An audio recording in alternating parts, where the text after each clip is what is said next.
কলকাতায় ৩টি যুদ্ধজাহাজ উদ্বোধন করলেন ভারতের প্রধানমন্ত্রী নরেন্দ্র মোদী। বলেন, ভবিষ্যতের কথা ভেবে নিজেদের শক্তি বাড়াচ্ছে ভারত। এ সময় মুখ্যমন্ত্রী শুভেন্দু অধিকারীকে পাশে নিয়ে পশ্চিমবঙ্গকে সমুদ্র নির্ভর অর্থনৈতিক মডেল তৈরির ঘোষণা দেন মোদী।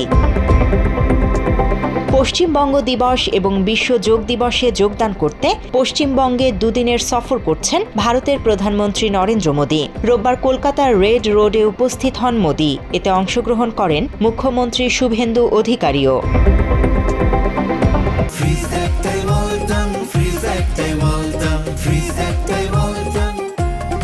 এ সময় দেশীয় প্রযুক্তিতে তৈরি 3টি যুদ্ধজাহাজ উদ্বোধন করেন।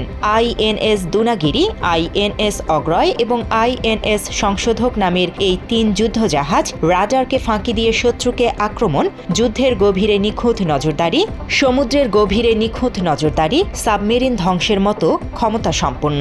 আনুষ্ঠানিকভাবে দেশটির নৌবাহিনীর হাতে 3টি জাহাজ তুলে দিয়ে মোদী জানান, সমুদ্রপথে পশ্চিমবঙ্গ গোটা বিশ্বকে জুড়ে দিয়েছে। বলেন, পশ্চিমবঙ্গ হতে পারে সমুদ্র নির্ভর অর্থনীতির রোল মডেল।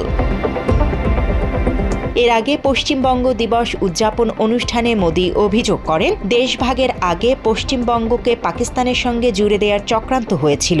ষড়যন্ত্রকারীদের বিরুদ্ধে লড়াইয়ে হাল ছেড়ে দিয়েছিল কংগ্রেস। অভিযোগ করেন, কংগ্রেস, বাম দল এবং তৃণমূলের আমলেই এই বাংলায় অনুপ্রবেশ ঘটেছে।